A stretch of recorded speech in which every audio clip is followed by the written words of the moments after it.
Hey guys, it's Megan from Running Toward the Prize. And first of all, I apologize. I still have some eye thing going on. I'm not sure what it is. But today I am going to talk about one of my favorite pieces of running gear. And it's something that I kind of sort of have a love affair with, which is not necessarily a good thing.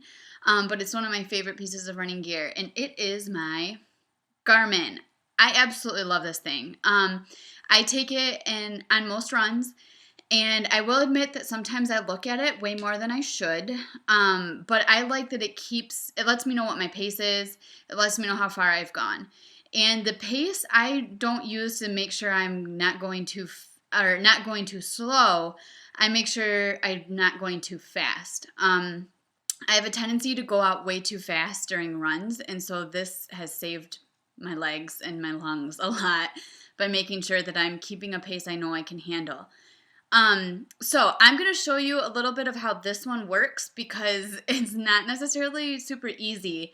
So I am going to let you know this is a Garmin 405 and we'll see how it works. All right, so this is the Garmin, and I apologize in advance if it gets blurry. That's not my intention. But as you can see, it's got time and date at the top, training on the side, menu on the bottom, and GPS on the side. And the GPS is, if you want to turn the GPS off, it actually saves your battery life a little bit. But let's just get started with, you're just going out for a run. What you do is you press and hold the training button, and it will usually say locating satellites on it. Sometimes that can take a while. So I make sure that when I'm starting to get ready, I hit the training button so I know that the satellites are located.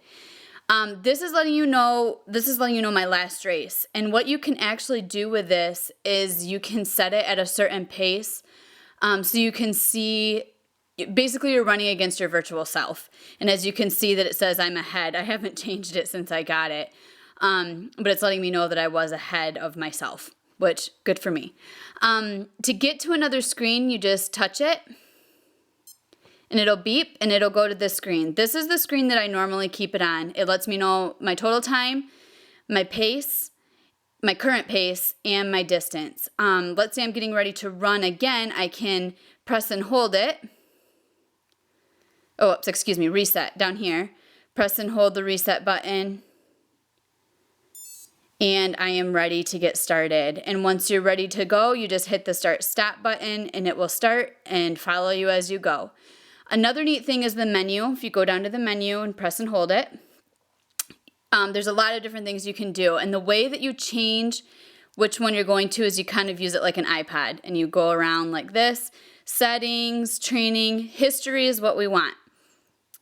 And you click on it and it says activities. And you click on it again and it will give you all the activities, all the runs you've done. So as you can see, this is my run. And it says that I went 3 miles in 27 minutes and almost 18 seconds, gives your average pace, even lets you know how many calories you burned. I was not wearing my heart rate monitor, but it still gives a pretty good idea. If you click on it again, you can then see your splits. So lap 1, I was 9:15. Lap 2, I was 9:05. Lap 3, I was 8:58. Negative splits, good for me. So this kind of gives you an idea of how you can look at things. To get back to the main screen, press and hold time and date, and it'll bring you back there. Again, that is just the basic if you're ready to go for a run. This can do so much more than that. But hey, at least now you know how to get started. So there you have it, a little tutorial of how the Garmin works.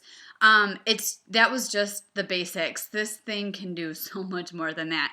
But I wanted to at least give you an idea of what you could do with it. If you go to the Garmin website, you can see all sorts of tutorials on how to do much more than I do with mine. If you know other people who have these, you can actually race against each other, which is kind of cool. I heard at one of the Disney races that a wife and husband actually raced against each other, and he was serving overseas, and she raced him at the race, which I thought was pretty cool. So as you can see, technology's good. I absolutely love mine, and I hope that you learned something and maybe you'll go get one of your own.